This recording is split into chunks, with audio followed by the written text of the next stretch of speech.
about to listen to the Dr. Daliah Show. Sassy, stimulating medical talk radio. Any medical advice Dr. Daliah Wax gives on her show should not be substituted for an actual visit to your medical provider. And now, here's Dr. Daliah.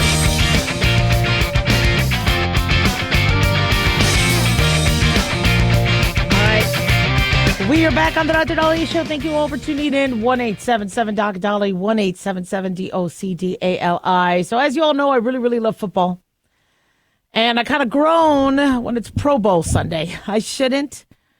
The Pro Bowl is a big deal.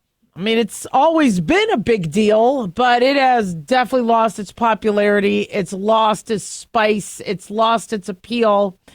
And I even heard people talking. We were watching the championship games when I was in Tahoe this weekend. You know, watching the Commanders and the Eagles and the Chiefs and the Bills.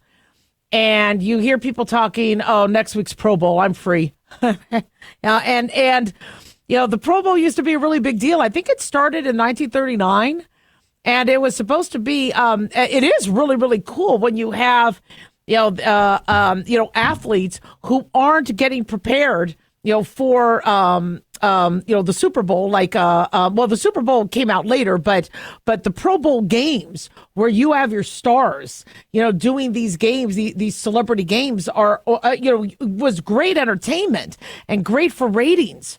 But in terms of ratings now, I think they continue to drop. I have some numbers here. In 2022, only 6.7 million people watched the Pro Bowl.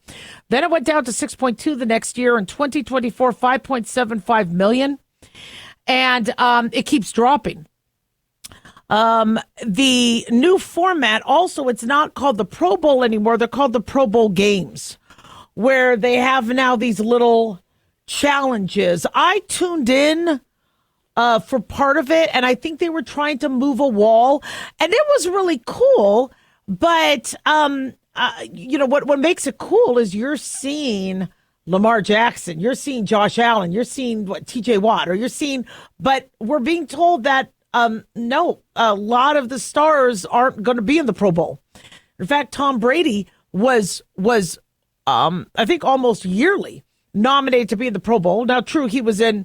When you're in the Super Bowl, you get to substitute out of the Pro Bowl because you have to rest up for the Super Bowl. But he never, from what I understand, performed, I don't think, maybe once in the Pro Bowl. And so when you hear that Lamar Jackson's not going to do it, and Russell Wilson will be there, from what I understand, but Derrick Henry, I mean, these are people I really, really like. I love the Ravens. And, when they're like, thank you, but no thank you, you start to wonder, is the Pro Bowl title an embarrassment to them? It shouldn't be. It's huge. But, when we would introduce players or talk about them or in their biography, they were a Pro Bowler. That's cool. It's very special for you to be honored with that. But maybe in this day and age, it means you lost. It means you were in the Pro Bowl because you didn't make it to the Super Bowl.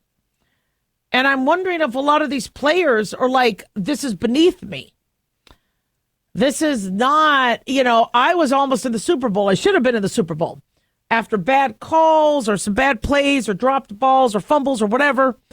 And now I have to be reminded of that and I have to live through that and be a part of something that just reminds me and reminds everybody that I didn't make it. And so when you hear that a record number of athletes are dropping out of the Pro Bowl, it's how much longer is the Pro Bowl going to exist? So, I love football, and we've spoken about how the Pro Bowl has been dropping its ratings because they don't want players getting hurt, and I don't blame them. And I think the reason why they changed it to the Pro Bowl games is players are like, why the hell should I get hurt in a football game? And I think the coaches are Eli Manning and Peyton Manning, this little brotherly competition they have. It rates well. And a lot of people like the Manning brothers, and it is very cool. I love football families like the Watts, like the Diggs family. I love seeing football families. I think that's cool, the Kelsey family. But I just don't think it's enough. And people want to watch. The reason why football is so popular is because it is slipping and sliding in the mud and dirt and the snow and you're seeing people go to war on a football field. And it's been very exciting. And now, I'm hearing people kind of complain. I think it's necessary to have these climate-controlled stadiums. There is no reason why our players should go through frostbite, etc. But you hear people say this isn't the same. They're on a bright green turf, some of it fake turf, and they're playing. And that where's the slipping in the mud? My grandfather was a leatherhead, had the leather cap, played, I think, for Case Western before he had to leave college to support his family when his father died. And you were muddy. It was exciting. I mean, then the fans were out there in the rain and getting splashed and it's taken a different turn, and it needed to. Sadly, we really do need to, sadly, the injuries are ridiculous. The frostbite is ridiculous. Our players are human. Okay. I understand we look at football players as being superhuman. And the whole arena of snow and freeze and fans with frozen beards like we used to see with the Viking fans before they had a climate-controlled arena. I get that it makes it exciting, but safety has to come first. But the Pro Bowl and the Pro Bowl games took it another level. They're like, well, we're just going to joke around. We're just going to laugh. We're going to, and people don't want to see a bunch of guys having fun, right? They want to see people going at it. And we as parents and as educators and as healthcare professionals are wondering, what do we do in terms of football, high school football, college football, Pop Warner? What do we do? Because we don't want kids getting hurt. And these kids are undergoing horrific, strenuous, gruesome training trials that put them at risk for frostbite, put them at risk for heat exposure, stress their heart so that they could become football players, college level, and then possibly pro. And we can't do that to kids. We've learned these kids don't need concussions. These kids don't need to go through that. So it's going to be interesting to see how things evolve. But with Pro Bowl dropping in terms of popularity and viewership, and in terms of among the players, I wonder what's going to happen next with the NFL. 1-877-DOC-DALIAH. Don't go away.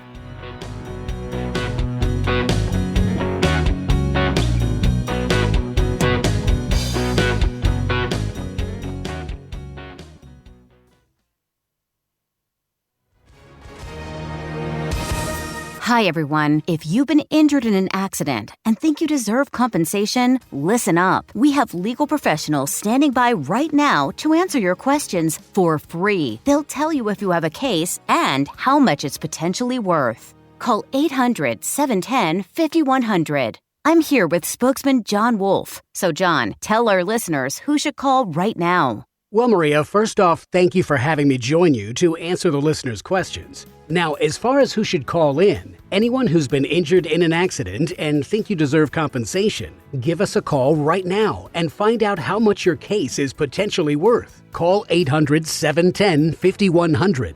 Thanks, John. You heard it, folks. If you think you deserve compensation, call now to find out how much you qualify for. 800-710-5100. Advertisement sponsored by Legal Help Center. May not be available in all states.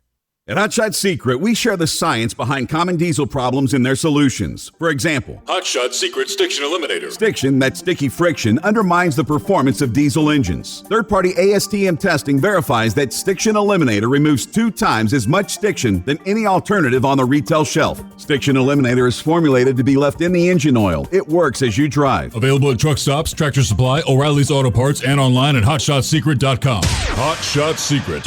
Powered by science. In a study, it was found that 33% of 44 herbal supplements had no trace of the advertised herb. Don't let that happen to you. Hi, this is Dr. Mitch. If you want to ensure quality, please go to TotalWellness.com. Supplements made for physicians, only now available to you too. TotalWellness.com, helping you to look good, feel good, and enjoy total wellness.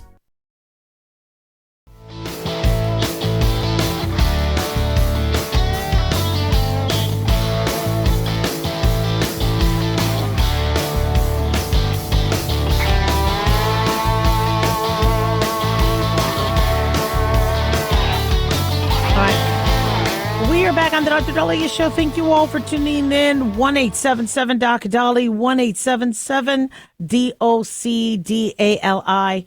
Big thanks to Talk Media Network for making the show happen. Big thanks to Daniel, our producer, and big thanks to y'all for tuning in. We really do appreciate it. Don't forget to follow us on Twitter at Dr. Daliah, Facebook, The Dr. Daliah Show, and on YouTube, click like and subscribe. So I don't budget. We don't have a budget in our family. We're supposed to. It's all in my head. I was never that type of person to write everything down. I did. I tried to do that with my husband. I'm like, because I like numbers and I like columns and I like doing the math and I like Excel spreadsheets. And I'm like, well, this is what we spend on this. This is what this is, what comes in. These are our expenses, malpractice, workers' comp, insurance, malpractice insurance, workers' comp insurance, staff, this, and budget things out. And, he, didn't really like us doing that too much. And I'm like, I'll handle it. You handle this part. I'll handle this part. And we don't really sit down and budget.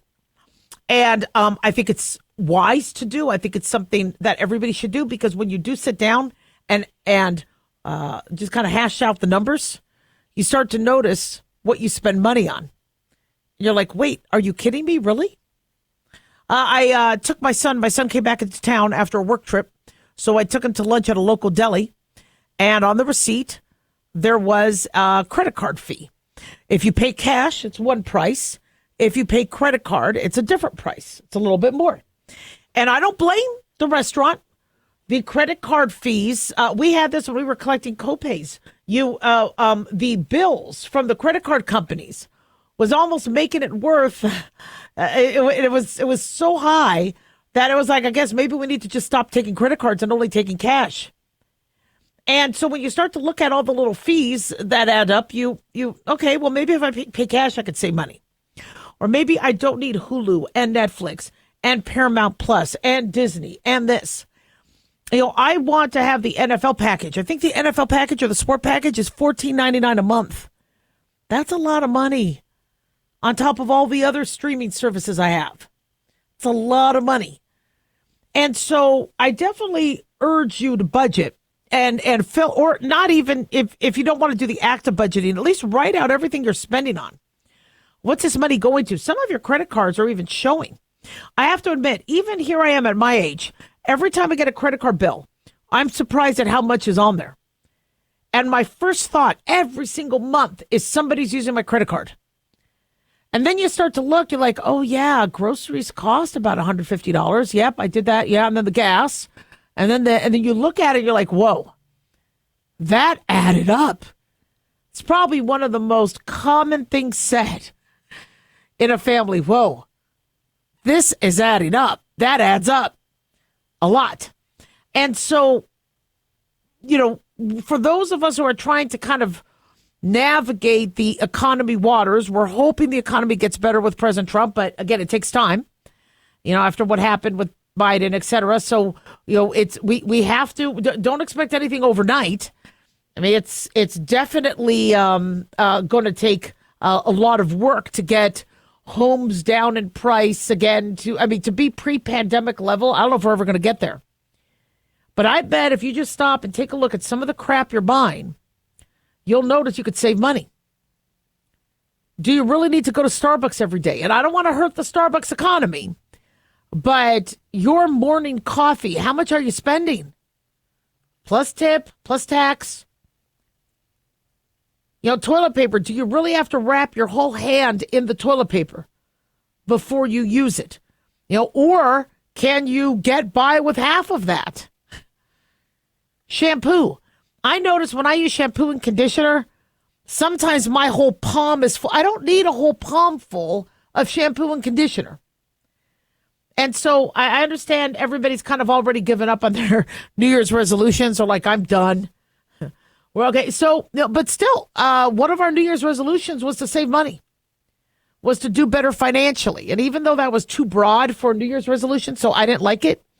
And I told you guys that was not the best sort of New Year's resolution. One New Year's resolution you could say is, I'm going to spend $20 less a week.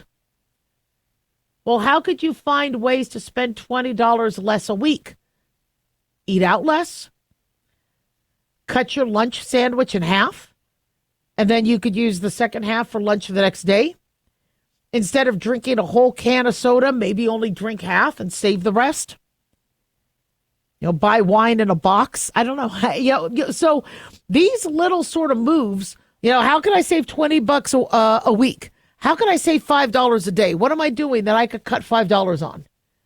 That's going to add up, and you're going to feel happy. Same thing with weight loss. How can I cut 20 calories a day? Well, instead of eating 3 bites, maybe eat 2. Cut the meal in half. Rather than drinking the whole soda, cut it in half. And so, a way a lot of people lose weight, if they're very number-oriented, is to look at the numbers. And even if you don't know the exact calories, just cut meals in half or a third. Slow down your bites. Make your bites smaller. Rather than that big bite of steak, cut it into 3 pieces and eat that bite in 3 separate pieces. You're going to fill up faster. Drink water. It's free. I know these bottled waters are getting ridiculously high in price. So, budgeting and looking at what's spending, it'll be shocking. It'll be depressing. But sometimes it needs to be done. So Trump, each day we get news on what we're finding money has been going to. And the House Foreign Affairs Committee Chairman, Brian Mast, a Republican from Florida, has revealed to Daily Mail some of the federal expenditures that the State Department is spending our money on under Joe Biden. They say the United States Agency for International Development, the U.S. aid programs, were meant to expand diversity, equity, inclusion objectives abroad. Well, Trump has now frozen foreign aid to revisit and see what we're spending on. And so a non-governmental organization called Group Izaji, it's a pro-LGBTQ group in Serbia called Grupa Izaji, which translates into Group Come Out. $1.5 million went to them to advance diversity, equity, and inclusion in Serbia's workplaces and business communities by promoting economic empowerment and opportunity for the LGBTQ AI plus community in Serbia. Now, I like the LGBTQ AI plus community, but why is America spending that in Serbia? Why does $1.5 million have to go to that? Why can't that be privately funded? According to the grant, the Serbian group is going to foster an environment that increases employment potential for LGBTQ AI plus persons, expand opportunities. That's a nice thing to do, but why does America have to do that? Why isn't the Serbia government helping them? And do other Serbians want that 1.5 million for vaccines or for health care? Listen, I'm anti-discrimination, and I want LGBTQ AI plus communities to be able to work, feel empowered. But whose tax dollars go to that? Apparently, there was a $70,000 grant that was given to a group in Ireland to produce a DEI musical in 2022. I like musicals, but why are we giving money in Ireland to produce a musical? I mean, we got plenty of musicals. Wicked, there's the Back to the Future musical. Got a lot of musicals. Les Mis, that's $70,000. That's a lot of money. There was $2.5 million awarded for electric vehicles for Vietnam. Since this investment of U.S. taxpayer dollars, there has been at least one battery station built. According to USAID, one battery station was built, and it avoided 260 gallons of gas. That's nice, but $2.5 million? There was this report that 50 million taxpayer dollars were going to Gaza for condoms. Now, some people say they debunked that a report said that just a portion of that 50 million was for family planning. But we're giving condoms to Gaza. That's nice of the U.S. to do that, but what else are we spending?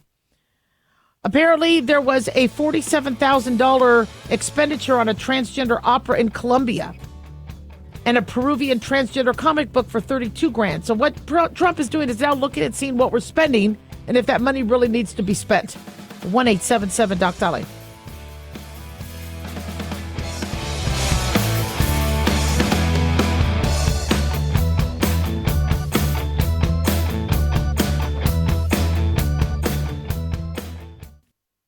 Let's see, if something costs less, but people are happier with it, that sounds like something to look into, and that's MediShare. Maybe you've heard switching to MediShare to pay for healthcare can save the typical family $500 a month, and that's huge, but it's also true that people are way more satisfied after making the switch, too. The customer satisfaction rate for MediShare is double that of the typical health insurance plan. Double. MediShare works. It's been around for more than a quarter century, and members have shared more than $3 billion of each other's bills. People love having telehealth and a huge nationwide PPO network. So, yeah, you can save a ton and like it better. Imagine being happy with how you're taking care of your health care. So if you're self-employed or part of the gig economy, or you just want a plan you're happy with, you can call right now and get a price within 2 minutes. A very, very smart use of 2 minutes. Here's the number you need. 855-SHARE-40. That's 855-SHARE-40. 855-SHARE-40.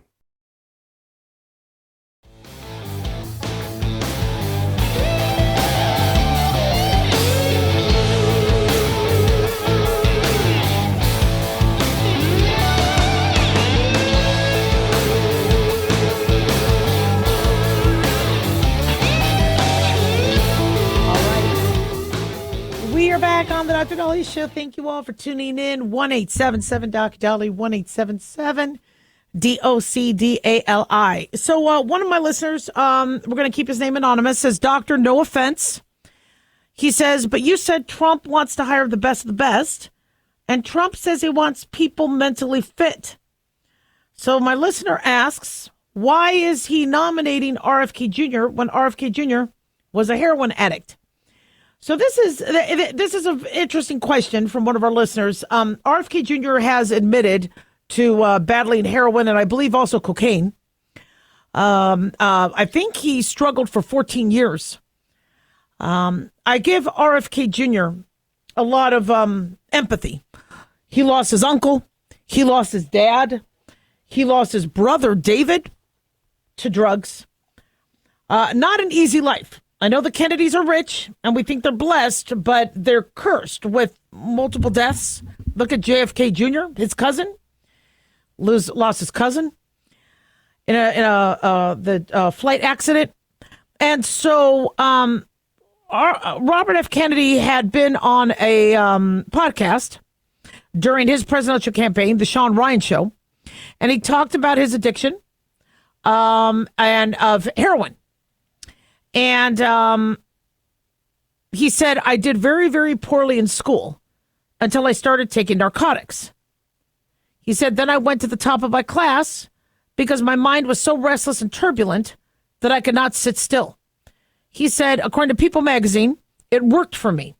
And if it still worked, I'd still be doing it. Unfortunately, he said the substance abuse was a compulsion. It eventually hollowed out your whole life. And cocaine and heroin became his drugs of choice. He ended up getting arrested for possession while flying to Minnesota to detox in 83. He said that was the best thing that could have happened to me because that event led him to getting sober. He said the most demoralizing feature of that disease was my incapacity to keep contracts with myself. And so, somebody overcoming addiction, and he did overcome addiction, and a bad one. The heroin is not easy to overcome. Most people die becoming that addicted.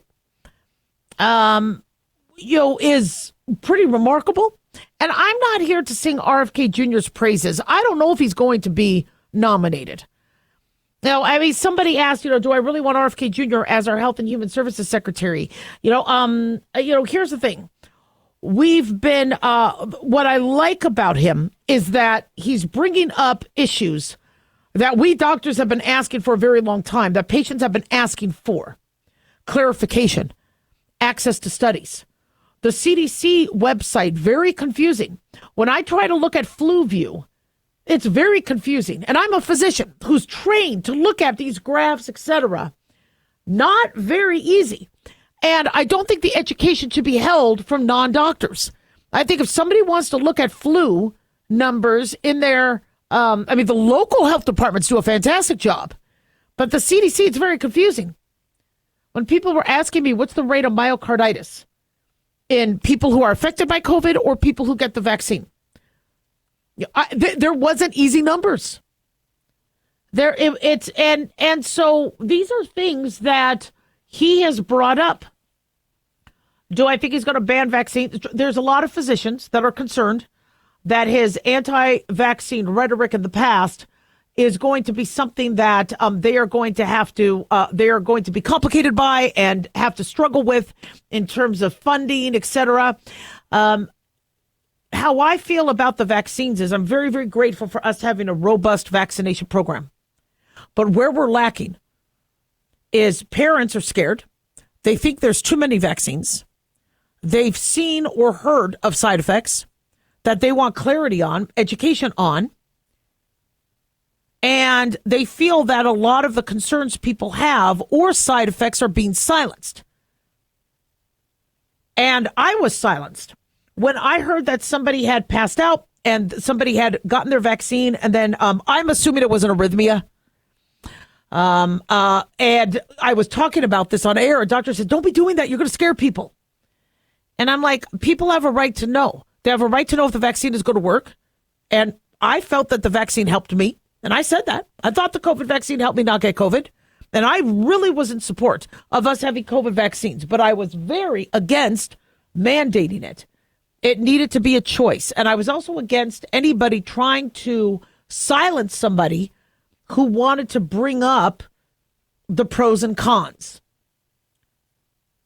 And I have been waiting for somebody who runs the Health and Human Services Department to do that. And RFK Jr. is one of the first people to do that. Is he a physician? I've always said I prefer a physician like Kathleen Sebelius. She was Health and Human Services Secretary during the Obamacare debacle. I get that we needed pre-existing conditions covered and we needed physicals covered. Those two pieces were very crucial. But most of the rest of it didn't make sense and ruined our healthcare system. And Sebelius just let it go through. And so, I've always urged that we have somebody medical. But now that we've seen people are medically polarized based on politics, and we saw what happened with Fauci, people are losing trust. And maybe we need a non-doctor to help people gain trust into who's running the FDA, CDC, etc. Now, we're no bones about it. RFK Jr. got nominated because he left the presidential primary and he supported Trump. So, yes, Trump was going to give him a cabinet nomination. That's not anti-Trump, anti-RFK, RFK Jr. was a Democrat, turned independent, and now he is part of Make America Healthy Again. Trump's advantage was, one, he got the votes and the support from Robert F. Kennedy Jr. He also got to help reiterate what he wants to do to make America healthy again. And maybe RFK Jr., who has the guts to talk about our food preservatives, has the guts to talk about our obesity, has the guts to talk about things that are going wrong, might be a very, very good choice for this. Him having struggled with addiction might be a huge, huge asset. It's not that he just got off heroin last week and can relapse. This was something he overcame. He's taught others, and he could also be a beacon of hope that you could recover and do well. He's a smart man. Maybe some of the things he says are very controversial. Well, maybe he won't do a good job. I don't know. But I would not disqualify him if he had an issue with drugs. Well, look at what happened with Bill Clinton. He smoked marijuana and he said, I never inhaled. I mean, back in the 90s, that was like the biggest thing. That was like the biggest crime of the century. Now everybody and their mother is doing marijuana. I disagree with that. I think we need to cut that back. I think it's ridiculous that people are using it. But if you are afraid of somebody who is using drugs, I don't know if we're going to see a later Gen Z or Generation Alpha candidate that didn't use marijuana frequently. That's what they're all doing right now. Maybe not all groups, but a good number. So a lot of you are addicted to caffeine. A lot of you are addicted to sugar, addicted to chocolate. I'm addicted to work. And I'm not saying that to sound good. I really have to work, even on my vacations. I work on Christmas. I feel guilty not working. And I feel good working. So it'll be interesting to see what happens. Will he be nominated? I'm not sure. But I would not hold it against him if he overcame a very huge struggle in his past. 1-877 Doc Daliah.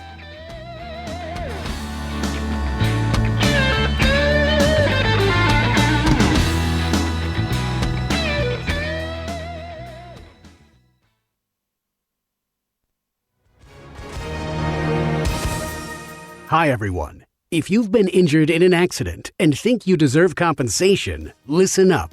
We have legal professionals standing by right now. They'll tell you if you have a case and how much it's potentially worth. Call 800-910-7500. That's 800-910-7500. Call now to find out how much your case could be worth. Advertisement sponsored by Legal Help Center. May not be available in all states. At Hot Shot Secret, we share the science behind common diesel problems. For example, Diesel fuel cetane levels. the cetane rating in diesel fuel is 42 to 45. Most diesel engines operate more efficiently with a cetane rating of 48 to 50. One treatment of Hot Shot Secret Diesel Extreme will raise your cetane 7 points, increase fuel economy, and improve cold starts. Hot Shot Secret Diesel Extreme is available nationwide at truck stops, fine farm and auto stores, and online at hotshotsecret.com. Hot Shot Secret, powered by science. Self-reliance. It's not a phrase we hear much in our culture these days. It might conjure up images of pioneers, the West, rifles, strapping men, and strong women. But what does it mean for us in today's world? The New American Magazine has just released its latest collector's edition, Self-Reliance, Foundation of Freedom. In it, the New American authors outline the necessity of self-reliance for a free people, tips for self-reliant living, and the importance of not giving up hope.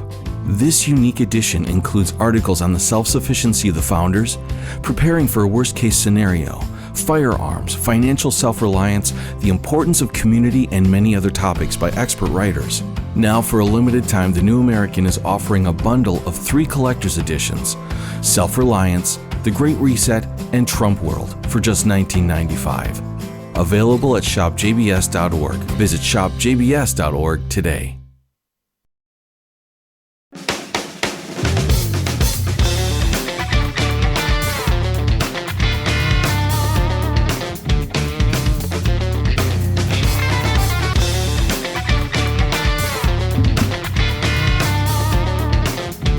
All right.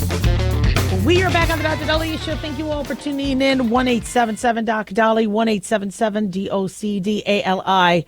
So sadly, millions of Americans struggle with pain. Knee pain, hip pain, back pain, migraine, tooth pain. And we've been struggling on what the fine balance is to control one's pain, but not have them become addicted to narcotics. Now, I've noticed for me, and I've been very, very blessed that I have the kidneys and the stomach lining to tolerate it, that ibuprofen, post-surgery, post-hysterectomy, right, post-biopsy, post-everything I've had, that did better for me than the narcotic. But what if somebody doesn't have healthy kidneys? What if somebody suffers from ulcers and they can't take that medication or an allergy to it? Being in pain is not easy. And I know many people who struggle with pain can't stand when somebody who doesn't struggle with pain says, well, we need to stop pain medicine use and doctors need to stop prescribing it, etc. If anybody has ever struggled with anything, with pain, it's frightening. I've been in pain after car accidents and surgery, and it's frightening. But I probably can definitely relate to a lot of you who suffer from migraines. When a migraine comes on, narcotics never work for me and migraines, because once the medicine wears off, the headache is even worse. It's bigger and badder. So I'm afraid to use anything like that. But for me, my go-to is like Excedrin migraine. And it's interesting because I have to pack it with me wherever I go. I don't get migraines often, but the idea of, the pain is starting and it's going to get worse, the anxiety could set in. And I'm not an anxious person, but I could will other pain away. When my knee hurts, I could go, I'm not thinking about it, I'm moving on, and it goes away. If my hip hurts, if my back hurts, if I had menstrual cramps, I'm like, I could just bear right through it. Not with the migraine. For those of us who struggle with migraines, we know that if we don't jump on that sucker, that could be a problem. So here we are as consumers and as patients trying to figure out what it is we need when we have this whole sort of new landscape of, nope, sorry, you're just looking for pain medications. Or you're like, but look, if I could get something early, I could stave it off so I don't need more. And I have said for the longest time, we need more education and more options in terms of medication that's non-opioid that people could use. Because the anti-inflammatories or the COX-2 inhibitors or some of these other ones are not always able to be received by patients who are allergic or have other issues. So we're still in dire straits as it pertains to pain control. And sadly, this opioid crisis is rising. Is it because people can't get the medication from their doctors, so they're getting it off the market on the street? Is it because they're in so much pain that they're killing themselves, and that's why we're seeing suicides go up or overdose deaths go up? We have a problem. Well, this might be an answer. This might be a huge, huge answer. So we're being told that Vertex Pharmaceuticals just got FDA approval for their drug. It is a new pain reliever, the first one in more than 2 decades that have gotten approved. It's called suzetrigine. It's a 50 milligram prescription that you take every 12 hours, and it's sold under the brand name Journavx. Journavx. Journavx. I don't know how to pronounce a sucker. I still mispronounce penicillin sometimes. Journavx. And it is a non-opioid analgesic therapeutic class that I think it works on the sodium channels that could modulate pain. And it prevents the pain signal from going to the brain. They say government surveys show that analgesics or medications that control pain are the most commonly prescribed of drug in hospitals. And 80 million Americans are filling prescriptions each year for medications to treat these. Now that number is a huge gross underestimation because a lot of people don't have health care or they have high deductibles. So they're getting their pain pills cash elsewhere. So that 80 million is an underestimation. That's a lot of people in pain. Suzetrigine is the first new painkiller approved since Celebrex came on the market. Now, Celebrex is a non-steroidal anti-inflammatory drug, a COX-2 inhibitor. It was approved in the late 90s. It does great, but a lot of people who have severe pain, they say the Celebrex or the meloxicam doesn't cut it for them. So pain isn't just a one spot. There's multiple parts of the body that are within your pain system. And pain is supposed to protect you. If you burn yourself on a stove, that is teaching you and protecting you from burning yourself again. You're touching something hot or touching something cold, or you then know how to protect yourself, or to protect yourself.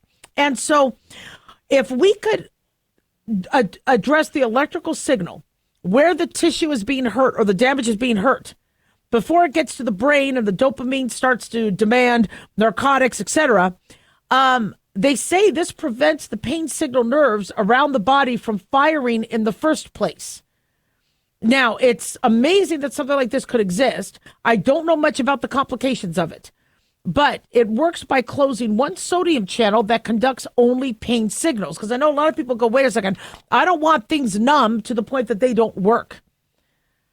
Well, if it can be that selective and figure out which channel to address, they're saying it only affects pain signals. They say there have been many false starts along the way, this is according to CNN Health, to finding a drug that could block one specific sodium channel. This suzetrigine's approval means now, depending on the patent, other companies could now hopefully jump on that. There were 2 clinical trials that included 600 people. They used the suzetrigine after abdominal and foot surgeries, and they found that it controlled pain better than placebo. So placebo is basically a dummy pill, a fake pill that won't hurt you. But in order to see if something works, if somebody knows they're getting something, they might buy placebo going, oh, this works. So what they have to do is make you blind, not blind in terms of really blind, but figuratively, we do a double blind study. There's single blind and double blind. Double blind is also so there's no bias of the person giving you the medicine. You know, so like somebody giving you a placebo, if it's a single blind, they could be like, here's your medication. Yeah, and somebody could pick up on, okay, I'm getting the fake one. But if it's double blind, the person who's giving you the medication, they don't know what they're giving you. They don't know if they're giving you the drug or the placebo. I mean, obviously they know it's one of the 2 drugs, so it's not like they're going to give you, a celery stick. So that allows for there to be less bias. And they found some interesting data. They said about as many people said the suzetrigine reduced their pain by at least half after surgery as those who took Vicodin. Now, Vicodin is acetaminophen, Tylenol, and hydrocodone. Now, the study was not designed to see how much better this is compared to Vicodin, but it was to see how it worked. And so they said the suzetrigine reduced pain by 3.5 points on a scale of 0 to 10. Now, reducing pain such as that was still considered significant. There was another study where people had back pain, and they saw the suzetrigine. This is really hard with the lisp. I have a lisp, so I'm sorry. I'm struggling with this one. Suzetrigine reduced pain by about 2 points. Now, I know some of you are like, Dr. Daliah, really? 2 points, 3 points? I need something to knock me out. We're going to have to change our attitudes with pain. And I get it. My migraine, nothing is effective against my migraine unless I think it knocks it out. I get that. But we're going to have to reevaluate how we're addressing this, because we're not going to find perfect. And I'm telling you right now, people who take narcotics, they don't go pain-free. They end up still having baseline pain. We're trying to minimize so you could function. Like cough suppressants. We want to minimize your cough. You might still have a cough, but you'll still be able to function and not pee on yourself. So some of us pee on ourselves when we cough. 1-877-DOC-DALI, don't go away.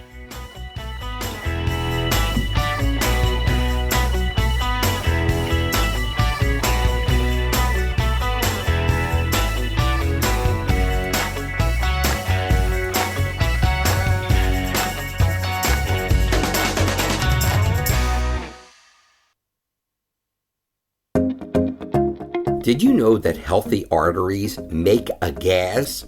Yes, actually 3 known gases. Hi, I'm Dr. Mitch, and nitric oxide is a gas that's readily made all day long to keep our arteries open by relaxing the blood vessel walls.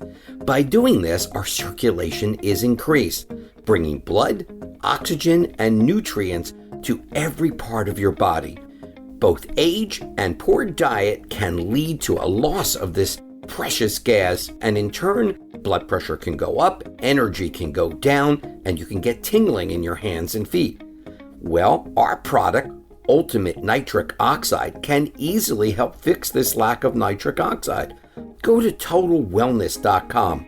That's TotalWellness.com, where we are helping you to look good, feel good, and enjoy total wellness.